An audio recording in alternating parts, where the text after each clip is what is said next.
It doesn't matter who's president. The government is always going to do a degree of spin to help people or to try to get people to not panic. I think to the degree that the governments of the world understand the problem is in some question in my mind. But the biggest concern that I have is we are radically unprepared for China exiting the manufacturing business. Demographically speaking, their labor costs have gone up now by a factor of 16 since 2020. They're no longer the low-cost producer of anything. And the demographic situation is now so atrocious that they're literally running out of people aged 40 to be in the factories in the first place. And that's before you consider perhaps an energy shock because of the Ukraine war or trade shock because of tensions with the United States. We're going to lose them. And we are not ready for that. Well, central bank digital currencies mean something different to everyone. And in the most extreme version, which is what the Chinese are trying to implement, but some version of what you just outlined actually is the express government goal. The ability to monitor in real time every transaction everywhere. But keep in mind the very big difference between the American system and the Chinese system. The American Federal Reserve is just a few hundred people, and they have no interest in monitoring transactions, and they have no capacity without at least 100-fold expansion in their staff. China has 1.3 billion people, and government control of everyone's daily life is the first and foremost goal of the Chinese Communist Party. So for one of these governments, a digital currency is expressly designed to do exactly what you said, and in the other case, with the Federal Reserve isn't even sure it wants one. The Federal Reserve is poking at it, but it doesn't at the moment see a very strong use case for an independent digital currency.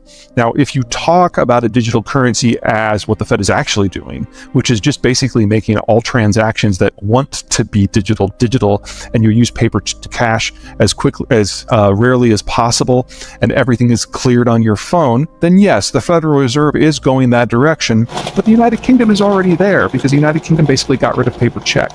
So there's a natural evolution here in the financial system that the Fed is embracing. But what most people talk about when they're talking about CDBs is really not what the Western world is even exploring, much less has an interest in. This is weird. So I'm not a big fan of the Biden administration's economic policies writ large, but this is one where I think at least they've got the spirit right, even if they've got some of the details wrong. The Inflation Reduction Act, which is a dumb name for what it actually does, seeks to build out processing capacity for a lot of the technologies and especially a lot of the base materials that are required in order to do the green transition. Now, I'm a green, but I'm a green that tends to get uninvited to parties because I can actually do math, and I call people when they're saying bullshit. In the case of what's going on with the Biden administration, though, we are the sunniest first world country after Australia, and we are the windiest first world country. So there is a lot of room in the United States in an economically viable manner to expand our green tech footprint and splice it in with everything else we do. Now, there's 1,000 caveats in that statement about the wheres and the whens and the hows and the how fasts, but I think that's a good starting point. The weak point in the American green tech industry is we produce almost none of the base materials and even less of the processed materials. So once the lithium is basically mined and concentrated, it then needs to be turned into lithium metal. That processing step from the powder to the metal, none of that's done here. Very little of the copper harnesses are done. Almost no of the nickel processing is done here, and on and on and on and on. And if I'm right about China, we're going to lose the location that does most of the processing. And guess what the country is in the world that does the second most processing? Russia. So the idea that there's a few $100 billion floating around in the American system to chase after industry to do this at scale in North America, I think is a grand idea. Once you get out of the weeds, you will find things you don't like. But overall, remember, this is the first industrial policy the United States has had since the 1940s. The advantage we have on the American president right now is that he was a full grown-ass man in the 1940s. He remembers how that went. He's the only person alive right now who does. And so it makes sense that he's the first person to come up with an industrial policy since then. Well, let me give you four. The first one, and by far the most significant, is the demographic collapse. As countries industrialize, they move into the cities and birth rate drops. And the same time that happened in China, starting in the late 1970s, the Chinese also instituted the one-child policy. So you had economic trends crashing the birth rate at the same time as the government forced it down even further. And now in major cities across China, the number of births per woman is below 0.8, which is a historical low for any country in any era. And we're looking at a complete loss of the working class in China in under a decade. And there's not an economic model that works with that at all. So that's number one. There's no negotiating on that one. You can't fix that. Second big problem is that Chairman Xi has executed or exiled or imprisoned everyone within the PRC who's capable of independent thought, and no one wants to bring him information anymore. So if you were going to attempt to have a more dynamic system that thinks forward, thinks ahead, they don't have that anymore. They may have had it at one point, we can debate that, but it's gone now. And you basically have one guy making policy in a box and everyone afraid to tell him anything because they don't want to be the next messenger that's shot. That's not a great thing to do when your country is facing critical problems. Number three, the financial sector. When the United States got into trouble in 2008 with subprime, we had doubled total private credit in 8 years. That was too much too fast. China has increased their credit by a factor of 34 in 20 years. There is no country in history that has gone up this far, this fast, ever, and survived doing 1/3 of that volume. So you want to talk about a financial crisis, it will be centered in the People's Republic, and the economic sector that is most exposed in China is agriculture. So not only do you have an industrial bust to go with the financial bust, you might even have famine. And that brings us to the fourth thing. China imports 3/4 of their energy. 3/4 of that comes from the Persian Gulf or further beyond.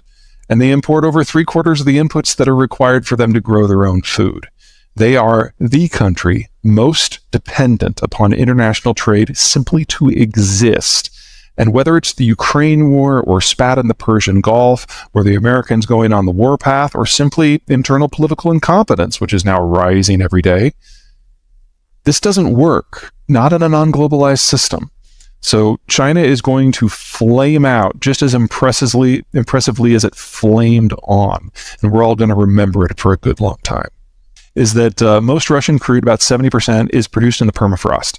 And because the Russian demographic is terminal, and because the Russian educational system collapsed 30 years ago, there's only a very small cadre of skilled workers that are actually trained up to do the work in the permafrost.